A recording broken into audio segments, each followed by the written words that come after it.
Hello, and welcome to another set. Which of the following statements regarding the maintenance requirement in animals is correct? It includes energy needed for basal metabolism. Basal metabolism అంటేనండి breathing, మన cell యొక్క basic functions. మనం ఎక్కడికి పరిగెట్టాల్సిన అవసరం లేకుండా just అలా walking చేస్తాం, ఇలా చేస్తాం, పడుకున్నప్పుడు కూడా మన శరీరం సెల్స్ మెయింటైన్ చేయడానికి ఎనర్జీ ఖర్చు చేస్తూ ఉంటుంది, కానీ వెరీ మినిమల్ రేట్ ఉంటుంది. సో ఇదంతా కూడా బేసల్ మెటబాలిజం రేట్ ఉంటుంది, అంటే కూడా మనం పని అంతలా ఆల్మోస్ట్ చెయ్యం.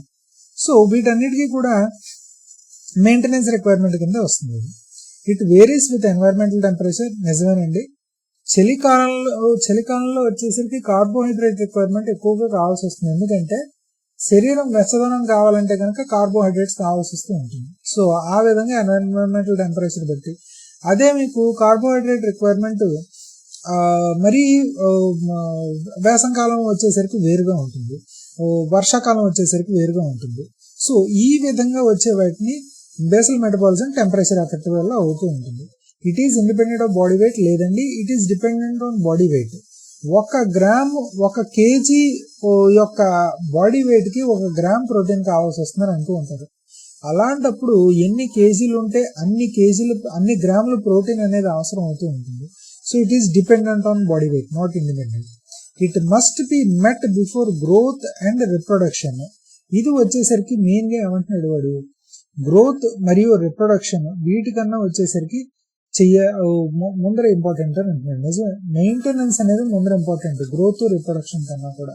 అంటే మెయింటెనెన్స్ ముందర అయితేనే తర్వాత గ్రోత్, తర్వాత రిప్రొడక్షన్ ఇవన్నీ అవుతూ ఉంటాయి. So 1, 2, 4 are the right answers. Okay, and next one, which vitamin deficiency is mostly closely associated with metritis, infertility in weak cows? చెప్పండి, అబార్షన్, ఇన్ఫెర్టిలిటీ ఇవన్నీ చెప్తే విటమిన్ ఏ అండి ఆన్సర్. మీకు ఆల్రెడీ చెప్పాను కదా, విటమిన్ ఏ అనేది రైట్. అదే గనక మీకు ప్లెసెంటాకి సంబంధించి అయితే vitamin E. So metritis, infertility, weak calves, vitamin A. Consider the following regarding rumen function. Cellulose digestion occurs primarily in the rumen. Okay, నిజమే. Volatile fatty acids are absorbed through rumen wall. నిజమేనండి. Rumen microbes synthesize B complex vitamins and rumen pH normally remains acidic. So వీటిలో వచ్చేసరికి main గా ఏదేది correct కాదు అని అంటే కనుక రుమెన్ pH రిమైన్స్ ఎసిడిక్ అన్న తప్ప మిగిలినవన్నీ కూడా నాకు తెలిసి కరెక్టేనండి. ఎందుకంటే రుమెన్ యొక్క pH అనేది జనరల్ గా న్యూట్రల్ ఉంటుంది, నాట్ ఎసిడిక్. ఓకేనండి. So 4 is not right answer. So 1, 2, 3 are the right answers. ఓకేనండి. And next one, vaccination alone cannot eradicate foot and mouth disease. నిజమే. Carrier animals may continue to harbor the virus. నిజమే. Both A and R are true and R is the correct explanation of the A. And next one, which of the four disease is most likely to cause the sudden death and with unclotted blood oozing from the natural orifice? ఇది మీకు ఇందాక చెప్పాను previous వీడియోలో. చెప్పండి, sudden death మరియు ఆరిఫిసెస్ అంటే నవరంధ్రాల నుంచి blood clot అవ్వకుండా అలా వచ్చేస్తూ ఉండడాన్ని బ్లాక్ బ్లడ్ కింద రావడం యాంథ్రాక్స్ అండి. Anthrax is the right answer. Which of the following parasitic disease primarily effects the liver? Parasitic అంటే హెల్మింథిక్ డిసీజ్ అండి, అది ఫ్యాసియాలిసిస్ అండి. ఫ్యాసియాలిసిస్ అనేది పారాసైటిక్ డిసీజ్. హెల్మింథిక్ డిసీజ్ వార్మ్స్ వల్ల వచ్చే డిసీజ్. ఇది లివర్ ని ఎఫెక్ట్ చేస్తుంది, దీన్ని లివర్ ఫ్లూక్ అని కూడా అంటూ ఉంటారు, లివర్ ఫ్లూక్. ఓకే, నెక్స్ట్ హెమన్కోసిస్ అంటే వచ్చేసరికి మీకు బ్లడ్ ని సక్ చేసేసే వార్మ్స్ ఉంటాయి, దానివల్ల. కాకిడియోసిస్ వచ్చేసరికి ఇది మెయిన్ గా ప్రోటోజోవన్ డిసీజ్. ఆస్కరియాసిస్ వచ్చేసరికి ఇది కూడా వార్మ్ డిసీజ్ అనండి, అదే helminthic disease. Which of the following statements regarding the feed additives are correct? So ఇక్కడ మీకు ఫీడ్ ఎడిటివ్స్ అంటే ఏంటి అన్నది చెప్తాను కదండి. ఒకటి గుర్తుపెట్టుకోండి ఎప్పుడు కూడా, ఎడిటివ్స్ అసిస్ట్, సప్లిమెంట్స్ సప్లై లేదా ప్రొవైడ్, ఇలా గుర్తుపెట్టుకోండి. ఎడిటివ్స్ అవి మనకి సెల్కి కావాల్సినవి ప్రొవైడ్ చేయలేవు, న్యూట్రియంట్స్ ఇవన్నీ కూడా. సప్లిమెంట్స్ మాత్రం విటమిన్స్ మినరల్స్ ఇవన్నీ ప్రొవైడ్ చేయగలుగుతాయి. ఎడిటివ్స్ అంటే ఏంటి? ప్రోబయోటిక్స్, ఎంజైమ్స్, ఇవి అడిటివ్స్ అంటారు. ఇవి ఉన్న పదార్థాలని అరిగించుకుని ఇంకా ఎఫిషియెంట్గా మనం చక్కగా అబ్జర్వ్ చేసుకోవడానికి ఉపయోగపడేవి. అంతేగాని ఇవేమి ప్రోటీన్స్ అవి సప్లై చేయవు, న్యూట్రియంట్స్ ఇవేమి సప్లై చేయవు. సప్లిమెంట్స్ అంటే విటమిన్స్ మినరల్స్, ఇవి డైరెక్ట్గా మనకి సప్లై చేస్తాయి బాడీకి, సెల్ మెయింటెనెన్స్ వాటికి. సో ఇప్పుడు ఎడిటివ్స్ దగ్గరకు వచ్చేసరికి అయనోఫోర్స్ చెప్పాను కదండి, మోనాన్సిన్ అనే కెమికల్ ఉందని. ఆ మోనాన్సిన్ అనే కెమికల్ కోకిడియోసిస్ అనే ప్రోటోజోవా డిసీజ్ ని ఎదుర్కోవడానికి ఉపయోగపడుతుంది. అలాగే రుమెన్ యొక్క గట్ బ్యాక్టీరియాని పెంపొందించడానికి ఉపయోగపడుతుంది. మంచిదండి.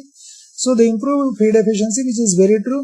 Probiotics enhance gut bacterial microbes, ఇది కూడా నిజమే. Feed additives always supply nutrients, లేదు చెప్పాను కదండి, additives assist supplements supply, they don't supply nutrients. సప్లిమెంట్లు న్యూట్రియంట్స్ సప్లై చేసేవన్నీ సప్లిమెంట్స్ అంటారు. Some additives are used to modify rumen fermentation, ఇది కూడా కరెక్టే. So 1, 2 and 4 are the right answers. Which nutrient deficiency predisposes animals to the ఆస్టియోమెలిషియా? ఆస్టియోమెలిషియా వచ్చేసరికి bones కి సంబంధించిన disease అండి. ఇది విటమిన్ డి లోపం వల్ల జరుగుతూ ఉంటుంది మెయిన్గా కూడా మీకు. ఈ విటమిన్ డి లోపం వల్లనే కాల్షియం, ఫాస్ఫరస్ వీటి వల్ల డెఫిషియన్సీ వల్ల. Which of the following is not a common method of disease transmission in live stock? Common method కాదు, నాట్ కామన్ మెథడ్. ఏంటది? జెనెటిక్ ఇన్హెరిటెన్స్ అండి. ఈ జెనెటిక్ ఇన్హెరిటెన్స్ అనేది డిసీజ్ ట్రాన్స్మిషన్ కి వచ్చే కామన్ మెథడ్ అయితే కాదు, డిసీజ్ ట్రాన్స్మిషన్ అన్నాడండి వాడు. ఓకేనండి. And next one, in zoo herbivores excessive concentrate feeding mostly common results in rumen acidosis and stereotypic behavior. మీకు ఎక్సెస్ కాన్సన్ట్రేట్ ఫీడింగ్ అంటే ఒకే రకమైన మొనోటోనస్ ఫీడింగ్ కానీ, ఒకే రకమైన న్యూట్రియంట్ ఉన్న లిక్విడ్ ఫీడింగ్ కానీ, లేకపోతే ఒకే టైంకి పెట్టడం కానీ, ఒక బౌల్లో పెట్టి పెట్టడం కానీ, ఇవన్నీ చేస్తే కుక్క ఏ విధంగా అయితే డొమెస్టికేట్ అయిపోతుందో అదే విధంగా జంతువులు కూడా డొమెస్టికేట్ అయిపోయి అదే టైంకి వెయిట్ చేస్తూ ఉంటాయి తప్ప వాటి ప్రయత్నం చేయవు. అదే ఫుడ్ అనేది ఒక చోట దాచడం, లేకపోతే ఫుడ్ని డిస్పర్స్ చేయడం, స్కాటర్ చేయడం, ఇవన్నీ చేస్తూ ఉంటే వెతుక్కుని వెళ్ళి సంపాదించుకుని తినాలి అనే ఒక ఉత్సుకత, దానికి ఒక మోటివేషన్ అనేది ఏర్పడుతూ ఉంటుంది.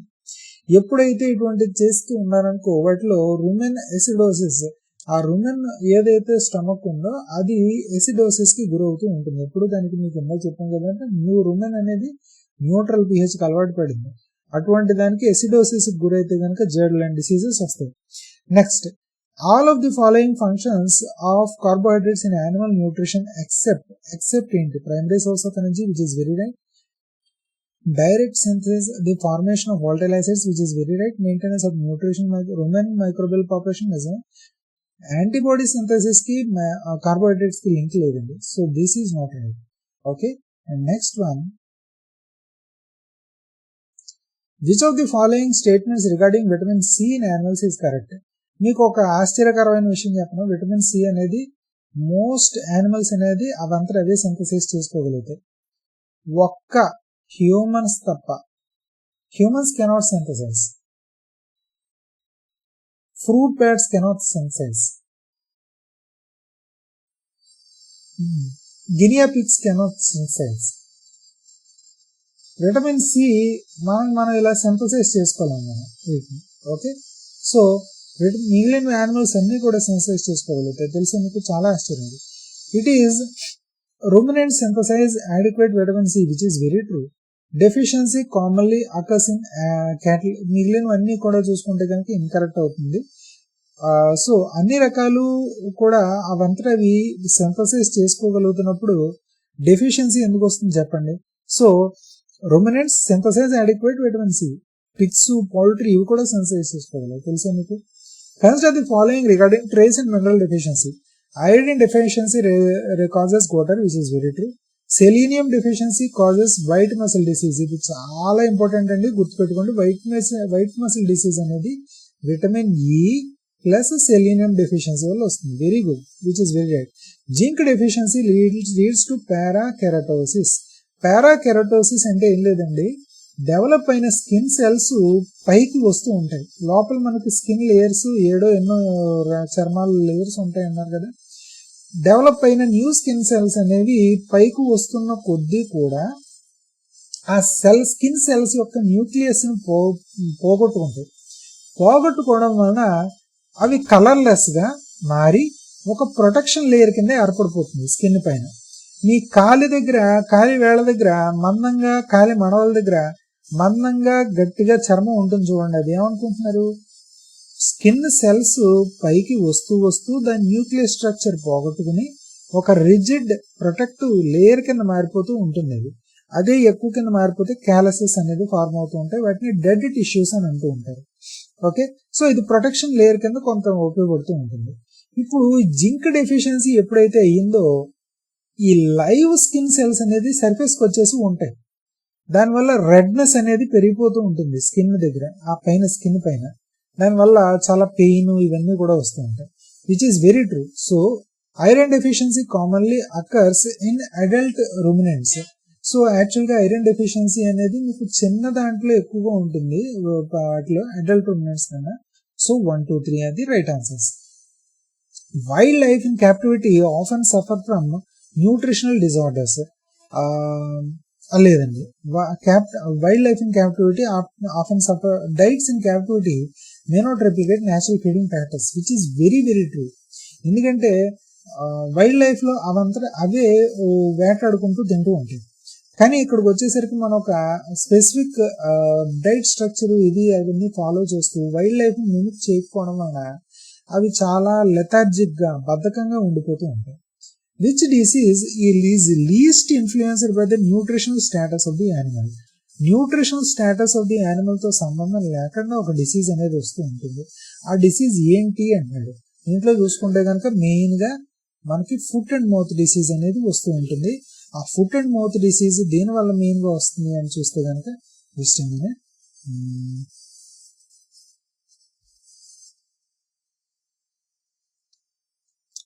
ఆఫ్టోసిస్ అనే ఒక వైరస్ వల్ల వస్తూ ఉంటుంది. ఇప్పుడు దీంట్లోని ఇది న్యూట్రిషన్ స్టేటస్ వల్ల వచ్చిన డిసీజ్ కాదు. Of course week immune system ఉండడం వలన న్యూట్రిషన్ స్టేటస్ వల్ల వచ్చింది కానీ, బట్ డైరెక్ట్ గా మీకు కీటోసిస్ అనేది ఎప్పుడు వస్తుంది, కీటోన్స్ అనేది బాడీలో ఎక్కువైపోవడం వలన వస్తుంది. మిల్క్ ఫీవర్ అనేది ఎప్పుడు వస్తుంది, కాల్షియం డెఫిషియన్సీ వల్ల వస్తుంది. ఇది కాల్షియం డెఫిషియన్సీ. ఇది vitamin E plus selenium deficiency. Ketones అనేది బాడీలో ఎక్కువైపోవడం వలన, అంటే కార్బోహైడ్రేట్స్ అనేది తక్కువ అవడం వలన. ఇవన్నీ కూడా న్యూట్రియంట్ లోపం వల్ల జరిగింది. కానీ ఫుట్ అండ్ మౌత్ డిసీజెస్ వచ్చేసరికి ఆఫ్టోసిస్ అనే వైరస్ ద్వారా వచ్చింది. So C is the right answer. Okay, next one. Which parasitic disease is commonly associated with bloody diarrhoea? Bloody డయేరియాకి సంబంధించిన కామన్ ఏంటి అని అంటే కనుక కాకిడియోసిస్ అండి. కాకిడియోసిస్ అనేది ఈ కాకిడియోసిస్ అనేది మెయిన్ గా వచ్చేసరికి ఇట్స్ ఎ ప్రోటోజోమన్ డిసీజ్ అండి. ఈ ప్రోటోజోమన్ డిసీజ్ అనేది మెయిన్ గా యంగ్ యానిమల్స్ లో ఏం చేస్తుందంటే బ్లడీ డయేరియాని ప్రొడ్యూస్ చేస్తూ ఉంటుంది. అంటే వాటికి వచ్చే మలం వాటిలోనే రక్తం కూడా వస్తూ ఉంటుంది. So that is the right answer. Which of the following statements regarding biosecurity are correct? It reduces the entry of pathogens into farms and zoos, which is very true. Quarantine is a component of biosecurity, which is very true. It eliminates need for vaccination. కాదండి, vaccination ఎలా అవుతుంది elimination? Proper disposal of carcasses is important. So 1, 2, 4 are the right answers. Which vitamin deficiency predisposes animals into retinal degeneration and blindness? ఇది మీకు reproduction కి సంబంధించిన retinal degeneration కన్నా మీకు link vitamin A అనండి. ఓకేనండి, next. Which of the following is not a typical characteristic of bacterial diseases? Bacterial disease యొక్క typical characteristic కానిది ఏంటి? Bacterial disease respond to antibiotics, which is very true. They can be cultured on artificial media. బ్యాక్టీరియాను ఒక agar medium లాంటిది పెట్టి దానిపైన పెంచవచ్చు. High mutation rate compatible to virus కాదండి, కంపారబుల్ టు వైరస్. వైరస్ కన్నా స్లోగా అడాప్ట్ అవుతూ ఉంటాయి. మ్యూటేషన్ అంటే అడాప్ట్ అవ్వడం లేకపోతే చేంజ్ అవ్వడం. మే కాజ్ టాక్సిమియా, ఇది నిజమే. So C is not the right answer. So C is the right answer. In zoo animal feeding browse refers to the. Browse అంటే ఏం లేదండి, వాటికి వచ్చి ఏమంటారు, వెతుక్కుని తినేవి దాంట్లో వచ్చేసరికి మెయిన్ గా బ్రౌజ్ అనేది వెజిటేరియన్స్ కేనండి, మెయిన్ గా వచ్చేసరికి వెజిటేరియన్ యానిమల్స్ కి, కార్నివోరస్ యానిమల్స్ కి కాదు. సో వెజిటేరియన్ యానిమల్స్ కన్నా వచ్చేసరికి ట్విగ్స్ అంటే చెట్టు కొమ్మలు, లీవ్స్, ఇవన్నీ కూడా మీకు బ్రౌజ్ కింద వస్తుంది. So let us see what is the options. Leaves, twigs and shoots, ఇదండి బ్రౌజ్ అంటే. ఓకే, సో ఇక్కడతో మనం ఆపుదామండి. నెక్స్ట్ వీడియోలో మనం నెక్స్ట్ 2 సెట్స్ అనేది కంటిన్యూ చేద్దాం. అంతవరకు ఉందామండి. Bye bye. నా ఛానల్కి సబ్స్క్రైబ్ అవ్వకపోతే ఇప్పుడే సబ్స్క్రైబ్ అవ్వండి. Thank you so much. Bye bye. జై హింద్.